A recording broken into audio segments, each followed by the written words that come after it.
Hi, everyone. Welcome back to another amazing episode on the Unleashing Potentials podcast. My name is Bernadette Desir, and I'm your host. And joining me today is Andre. Is it Andre or Andre? You got it, Andre. Andre, that's awesome. Welcome to the podcast. Thank you so much for being here. Thank you much. Thank you much. Thank you for having me. You're welcome. So, where about are you tuning in from? Yeah, I'm actually in Raleigh, North Carolina. Oh, Um, you okay. know, Okay. Do you that's guys just get me. winter there? Yeah, we do, but not like you guys. I not even close to it. Our Yeah. winter, we're happy if we see one snow per year, and the kids get excited because they get out of school. Yeah. Yeah. Yeah. It's really bad here, the winter. We're used to it. Yeah. Yeah. Yeah, yeah, welcome. So, Andre, can you tell us what you do and who you are? Yeah, yeah. A little bit about what I do. One of the founders of MS3IT.com, Managed System Services and Solutions. We're Mhm. uh, your AI and automation solutions provider, CRM. So basically, a lot of nerd talk to say that we help businesses be more efficient by using technology, right, and make more money. Whether that's bringing in leads or servicing those leads, we're able to work on both sides of that coin for small and medium businesses all the way up to enterprise. Mhm. Oh, wow, that's awesome. So, did you always wanted to do the work you're doing now? Yeah, it's been a long journey to get here. Um, Okay. so I started out, my career 20, little over 20 years ago. I'm dating myself. Um, but with that being said, right, I've always been in IT. Started out with the help desk, worked my way all the way up to being a program manager and essentially running the PCI side of the cybersecurity program um, for Comcast, right? And yeah, Mhm. and then became entrepreneurial as well, and started a managed service provider company. We bought into a franchise, my wife and I, You Brick I Fix, and yeah, the rest is history. We utilize some of the technology we provide to clients now Yeah. in our franchise stores, and yeah, we now we're automating and making AI work for everyone. That's awesome. That's really cool. Yeah. So do you have partners or people that supported you along that journey, and who are they and why did they help? Yeah, for sure, for sure. So my first and foremost partner is my wife, and Mhm. you know, I think, excuse me, I think it may be pretty obvious why she helped. It helps, right? But in addition to my wife, we've got several partnerships. We're kind of vertically integrated with and closely integrated with a few of our partners. Mhm. Excuse me, to provide several services. So Mhm. I don't know what it is. I need to take a sip. That's okay. Uh, We're so humans, so it happens. right there It's you go. we carry on. It's all There right. you go. I love it. But yeah, no, we utilize our partner network to provide all types of services because we're a solutions company, right? So we're not a one trick pony. Um, Essentially, if you need it in your business from a technology perspective, we're able to do it. In addition to getting all across the world, not just statewide or nationwide. Mhm. We can get you if you let's say you moved into a new building, right? A new office building or a new building was opened up and they needed internet solutions. We could source that for you, find the best provider, and go from there. Um, and yeah, save on water, lighting, Tesla chargers, all kinds of stuff, right? That's awesome. That's really cool. So what are some pros and cons when it comes to AI? That's a great question. Mhm. Um, so let's start with the pros because I Okay. believe they outweigh the cons. The pros, everyone's well, we'll kind of start with the pro. Mhm. Uh, Everyone's afraid, right, that AI is going to displace everyone and take everyone's job. Mhm. Um, I will say that it's not. It will take some jobs. Some jobs will be displaced, Mhm. but the person or people or teams that learn how to effectively utilize AI Mhm. to enhance their businesses or enhance what they do personally or enhance, their careers, Mm-hmm. Those are going to be the cream of the crop that rises to the top because it makes you extremely efficient. You can pump out tons more work than you were able to before if you learn how to utilize it properly. And this is going beyond, just using ChatGPT or Claude or, Yeah. Gemini, using it as far as business systems like we implement for our clients. Um, we're able to, if you're familiar with, some of the reports that some of the large uh, consulting firms deliver, right? We're able to effectively do those reports that took them, I don't know, probably months to derive about businesses, Yeah. your competitive advantage and deep dives in your company. We can get those done honestly in a day. Mm-hmm. Turn that around, get the human insight in it, add what you need to add, um, and Mm-hmm. go from there, right? So that turnaround time is a lot faster. It's reduced the cost of it because typically they're around 75 grand, when you Mm-hmm. get them, and we're able to cut that cost, into a fourth, right? And Mm-hmm. provide you that same insight, um, and deliver that quality to you, for our larger clients, right? We're able to do gap analysis. We're able to do all types of security audits from a cybersecurity perspective. Mm-hmm. A big thing for smaller businesses that we can do, and love to do, um, is help them increase that revenue, right? Mm-hmm. And you don't always, yes, spending money on ads is great, but Yeah.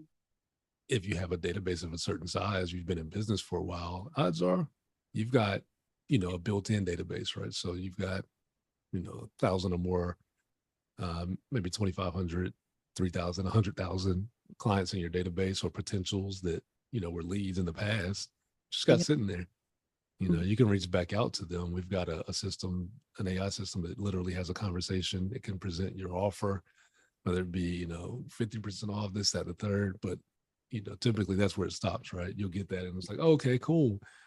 But no, it has a conversation through text message. We can even have voice AI now that can call them and have a full blown conversation like you and I are Yeah. having, Yeah. and sell to them. And I know, these things are starting to become familiar in the marketplace, but you have to be careful with your your partner, that you choose to implement that, right? Because they've got to understand the tech, understand your business use case, make sure it's fully integrated into your system, or get you into the system when it can be fully integrated and it actually work for your business versus being a clunky, disjointed solution, Yeah. which we've fixed a lot of for people. Yeah. Yeah. That's awesome. Yeah. What are some of the cons? Or did you already talk to us about that? Some of the Yeah, yeah. negative and positive upside of it. For sure, for sure. So some of the negative side, there will be some displacement, right, due Mm-hmm. to AI and automations. And I know, here in the States, the port shut down last week, this week. Um, they're fighting to keep those jobs. And unfortunately, you know, some some jobs are going to be taken because of it. Um, if you look at China, some of their ports are fully automated, right? Mm-hmm. And with that, you have to see, people have to look forward and see the writing on the wall. So it's like, okay, let me reskill, let me figure out how I can get ahead of this thing to be in the next wave. If you're not a computer genius, maybe there's something else that you can do, right? And you don't even necessarily have to be a computer genius these days. You can talk, you can have a conversation, literally Yeah. chat GPT on your phone. You can talk to it and learn how to get the results. Yeah. Um, yeah, so it's one of those things that it's going to make people uncomfortable. Mm-hmm. Um, in addition to that, my big thing is the governance of AI Mm-hmm. and the governance of all this data, because all it is data is the new oil, right? Yeah, So, yeah, thank you for sharing. Yeah. Um, I'm kind of in between, I would say, when it comes to AI, because I'm from a different country and culture where um cell phones were not even allowed inside schools. oh, Um, that's awesome. yeah, yeah, my thing is, how is AI impacting students? Are they actually using their brain like they're meant to? Or are they getting help from AI stuff. Yeah, honestly, I go back and forth on that, right? I do Yeah. believe that you should have a baseline understanding of things, and I think that's important for children. Hmm. But in the real world, would you call it cheating if you utilized your resources? No, you call it using your competitive advantage, right? Yeah. You do Yeah. that in business, in Mm-hmm. work, and jobs.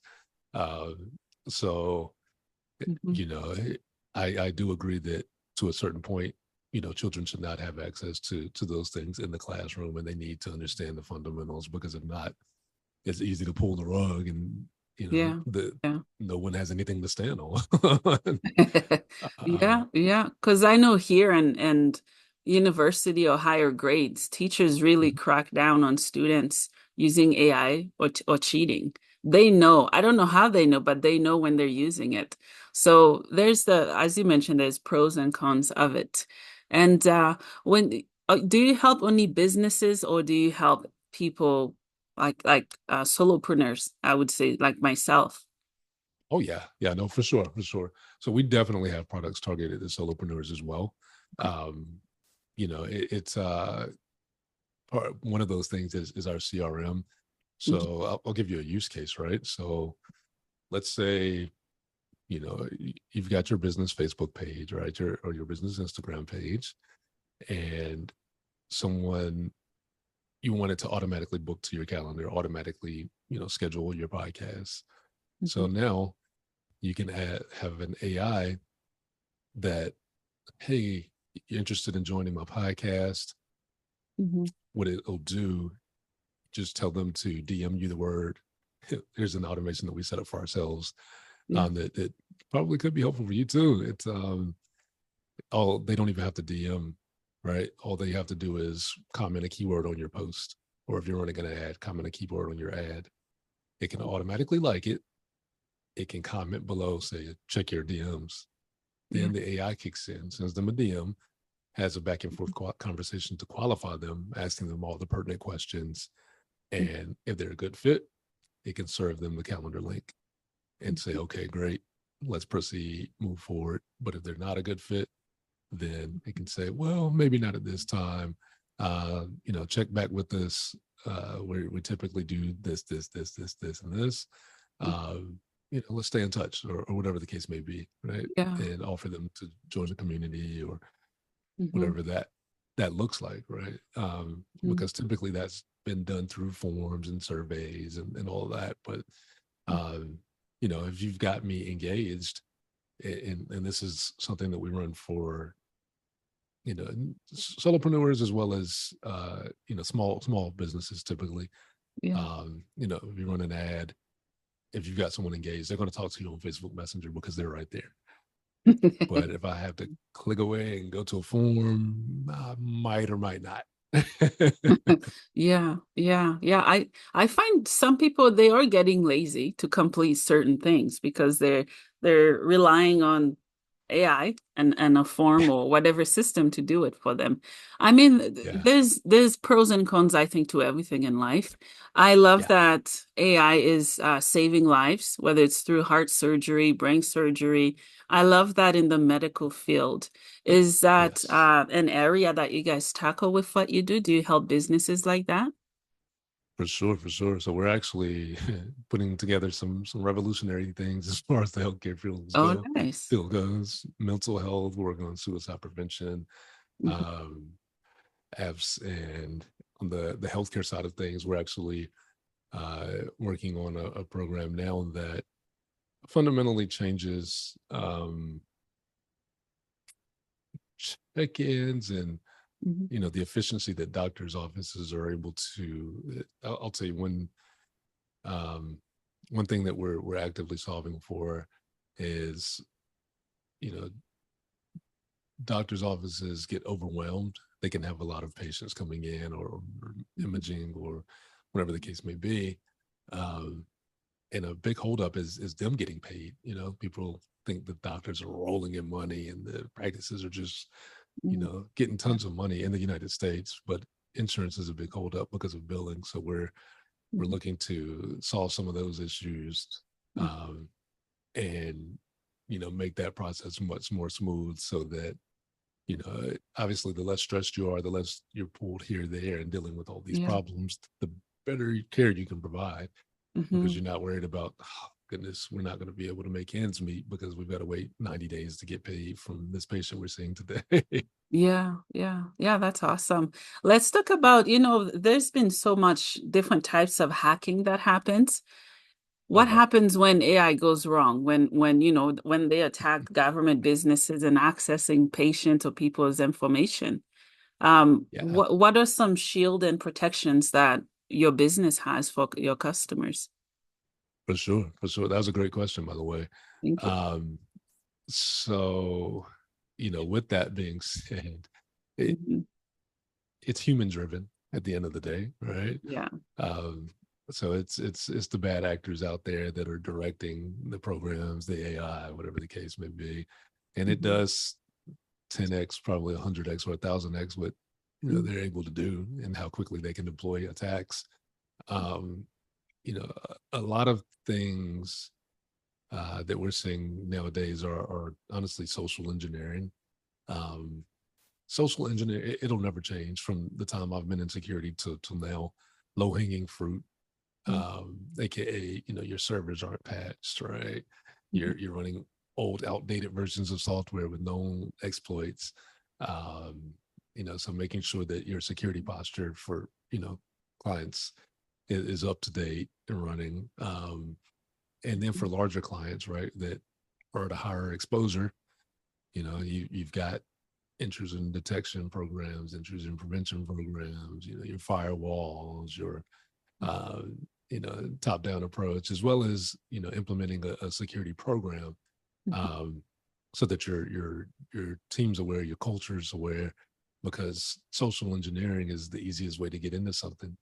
You know, um, yeah, people are a weak link and an easy way in. Um, some things that I won't talk about current things, but some things that we used to do when managed penetration testing was we'd scatter out flash drives, right? Hmm. Something enticing that looks good or looks, you know, Yeah. just leave them in random places in the building, in the parking lot. People pick it up, stick it in the machine. Granted, you can have policies that stop things from, entering, but for organizations that don't or didn't at that time anyway, you know, Yeah. they get a blue screen and say, call IT or whatever the case may be. And it got back to us. We know Yeah. exactly who stuck the Yeah. flash drive in. So Mhm. um, that, as well as email hacking and all kinds of stuff. Mhm, mhm. Yeah, yeah, thank you for sharing. For How would sure. you explain to someone from the 1930s or 50s what you do? Because they didn't have any of the stuff that we have today. People used to communicate through letter writing and you had to wait for it to be delivered to you. But now, in an instant, you can get an email or message. How would you try to describe that to someone from that era? Wow. That honestly is a great question. Yeah, Can I do this? sure. Let's see. Don't hate me for this, but we're going to ask AI how it would explain. Okay, let's do it.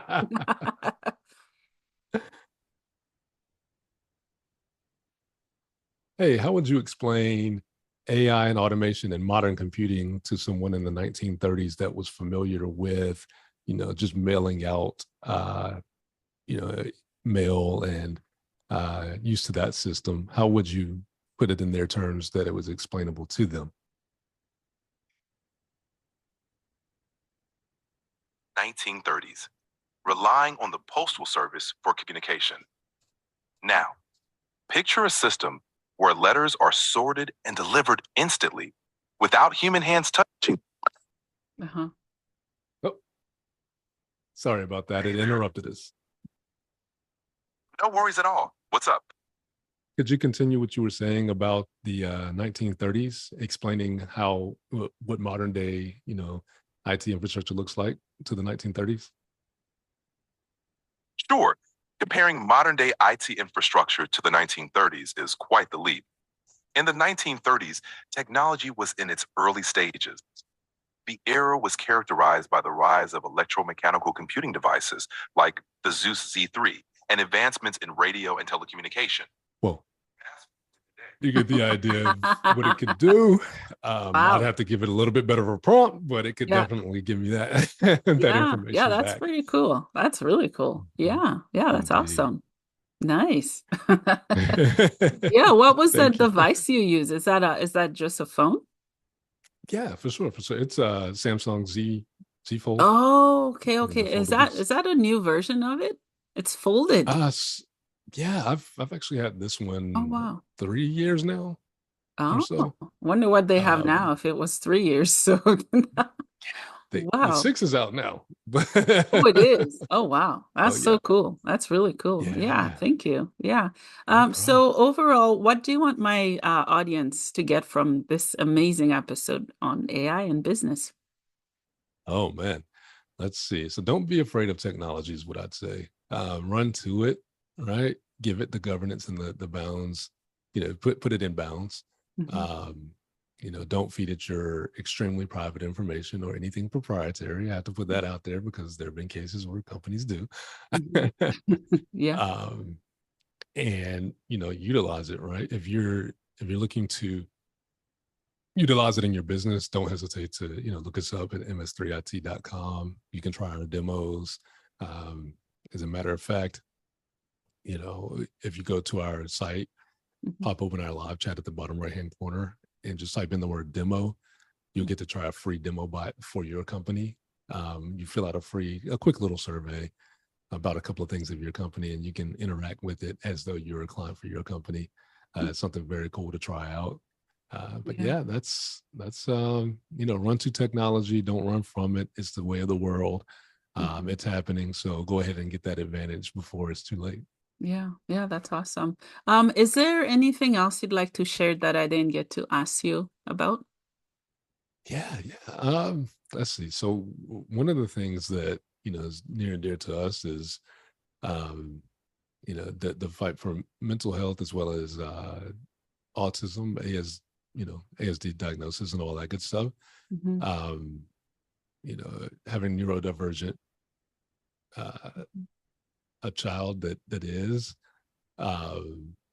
it puts things into perspective, and you don't always think necessarily of others, right, when it comes to those things. So I'm exploring how to help help people with those diagnoses use AI and automation to better their lives and to kind of level the playing field, right? And make things a lot better. So I'll take for instance, one of our daughters has a diagnosis, but she's actually been reading since the time she was 2, and now she reads, I would honestly say probably on an 11th, 12th grade level. She can read books. She reads my work emails, reads everything that we pass by on the road. Yeah. And she's 4 years old, right? So yeah. Untaught, she just started to verbalize words. So, those superpowers, that's something that weighs heavy on my heart, and, love to talk about it and love to further that cause. Yeah, that's so cool. Thank you for sharing. Yeah. I think you told us where people can find you, the website. Are you on other social media platforms as well? For sure. So if you want to find us on Facebook, Instagram, LinkedIn, you can literally type in ms3it.com/Facebook, ms3it.com/Instagram, ms3it.com/LinkedIn, and you'll find our pages. Or you can give us a call at 919-891-6727, and you can try our voice AI. It's pretty cool. If you're in the US, or outside the US, if you want to give it a call and see how it works, just to test it out. Yeah, that's so cool. I have one last question for you as we wrap up. What is the meaning of life for you? Oh boy, that's a loaded one. So being a Christian, my meaning of life is to, share the gospel, right? And should everyone choose to accept it? Yes or no? Maybe so. But my job and my goal is to share that right? And live what God has given us. Live the best life possible. Consistently show Him through me, right? And be mindful of what that looks like in my life. Yeah, that's awesome. Yeah. Well, thank you so much, Andre, for your time. Thank you for all you do and for sharing your expertise and passion with us. And Yes, indeed, yeah, Bernadette. I'm excited for what AI future has for us all. For sure, for sure. Yeah, Same yeah, here. yeah. Thank you. Thank you.